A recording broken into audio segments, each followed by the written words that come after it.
One of the most frequent themes of this course has been the logic of national security, that to protect the homeland, Britain needed to expand into Ireland to prevent any possibility that it might be used as a backdoor for invaders. As the empire expanded, this logic could be applied virtually anywhere. In India, for instance, it was imperative that Britain's rivals must not possess any territory from which they could threaten the subcontinent. On land, India was vulnerable from two major directions. To the east was Burma, a kingdom first under a British protectorate and then seized in 1885. During the Second World War, the Japanese sought to acquire a base in Burma from which to invade India, a prospect that instilled terror in British policymakers. Invasion routes from the north were blocked by the Himalayas and from the west by the Hindu Kush Mountains, but there was one glaring vulnerability: the Khyber Pass in Afghanistan. This was the traditional invasion route for nearly every conqueror of India, from Alexander the Great in antiquity to Muslim armies in the 10th and 11th centuries. The Mughals themselves had invaded India from this direction. The Mughal dynasty was actually Afghan in origin, and in the early 16th century moved down the Khyber Pass into the central plains of India.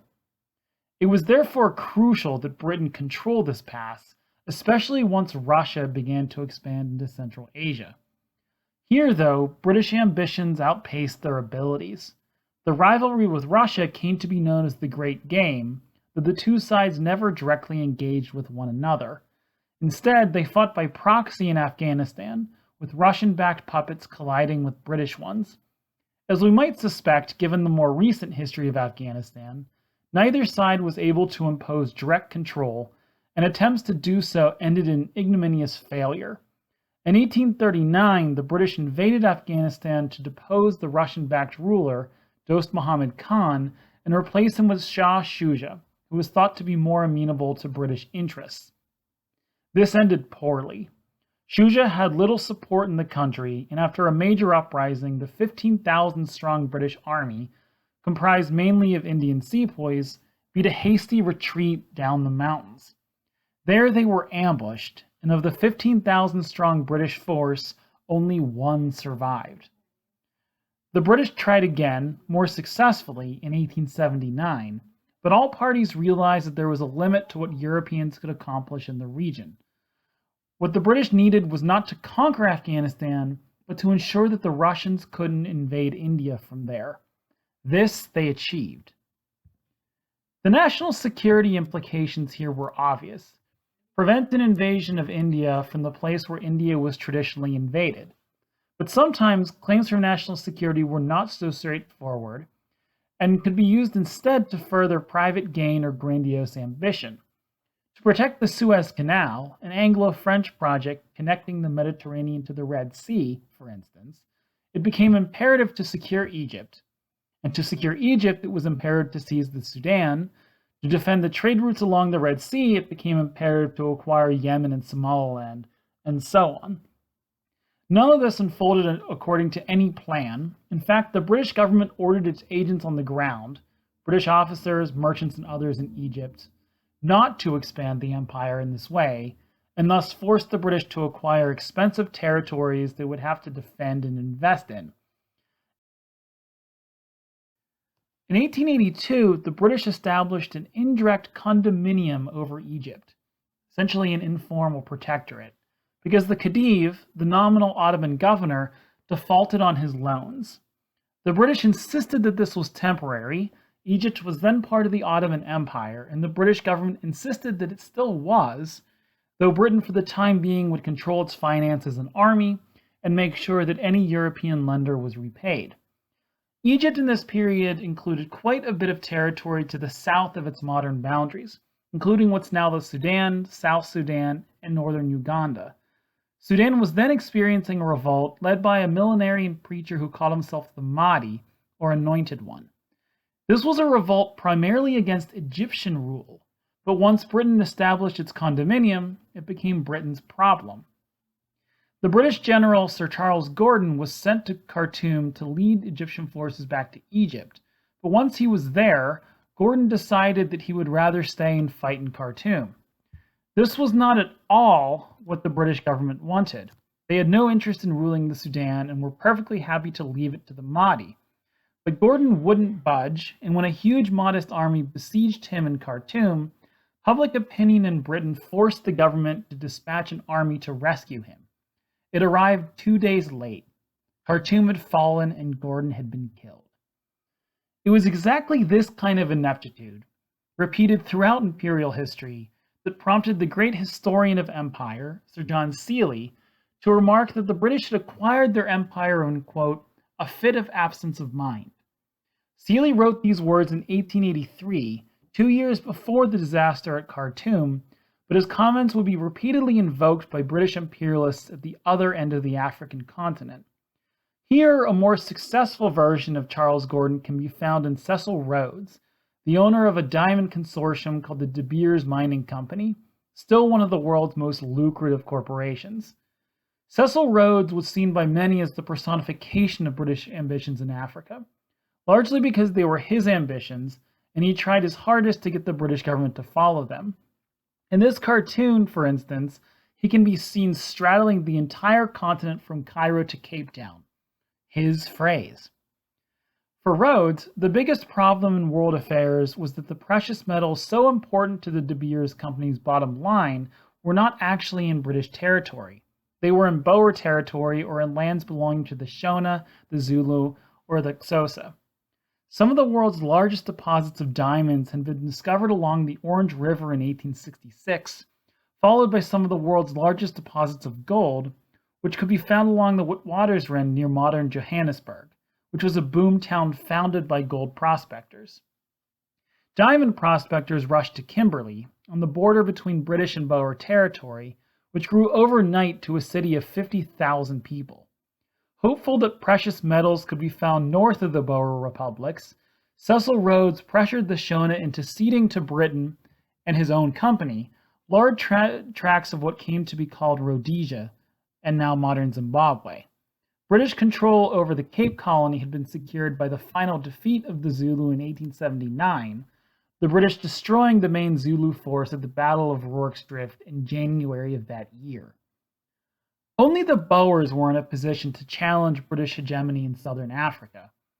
Boer armies had defeated a small British invasion force at the Battle of Majuba Hill in 1881, after which the British government agreed to recognize the autonomy of the Transvaal and the Orange Free State.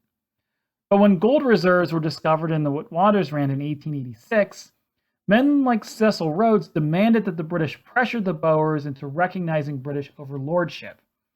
A rush of mostly British gold prospectors flooded the Transvaal, rapidly becoming a majority of the white population. This threatened to transform the Boer character of the Transvaal. The Transvaal president, Paul Kruger, was determined to prevent this, denying the recent immigrants, dubbed Uitlanders, the right to vote or participate in politics. Kruger imposed a residency requirement on Transvaal citizenship. Whites needed to have resided there for 14 years and be over 40 years old to apply for it. This excluded pretty much the entire Uitlander population, just as it had intended to. Some Uitlanders began demanding equal rights, denouncing the tyranny of Kruger's refusal to grant them the franchise, though few spoke up for the black majority, whom both sides generally agreed should not possess the franchise at all. Cecil Rhodes sought to take advantage of this. The British businessman had become governor of Cape Colony in 1890, and he hoped to use his position to protect the Uitlander population from what he termed as Boer oppression. In 1895, he sponsored a quixotic scheme by Leander Starr Jameson to liberate the Uitlanders and establish a British protectorate over the Transvaal. Jameson gathered a private army of about 500 men and crossed the border, believing that thousands of Uitlanders would flock to his banner. When none did, being too busy prospecting for gold or diamonds, Jameson was quickly surrounded by Boer farmers and compelled to surrender. The outcome of the Jameson raid proved both embarrassing and perilous for the British. Rhodes was forced to resign as governor of the Cape Colony, a major setback for his ambitions to expand the empire in Africa. But in the aftermath of the raid, Kaiser Wilhelm II of Germany sent an official telegram congratulating Paul Kruger and the Boer government for their victory, and including a vague promise of support in the future. As the descendants of Dutch settlers, many Boers imagined themselves closer to Germany than to England, a reality obvious to all that the Germans now moved to exploit. An almost inevitable confrontation loomed, but the Boers, as before, would be ready for whatever the British could throw at them. The two Boer republics spent the next few years leveraging their diamond and gold reserves to purchase huge quantities of the latest rifles and Maxim guns, together with howitzers and field artillery.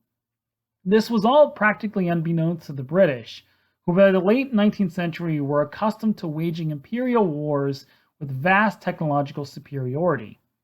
This, of course, did not mean the British won every battle. Spear-wielding Zulus defeated the British in several engagements before succumbing at Rorke's Drift in 1879. But if the British could concentrate their firepower, the result was almost preordained. Not so with the Boers. In the autumn of 1899, the new British commissioner at the Cape, Sir Alfred Milner, moved thousands of troops to the Transvaal border.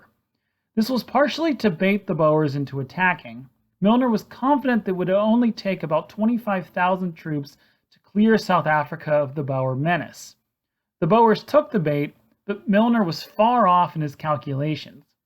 By the war's end, there were 600,000 British troops in South Africa.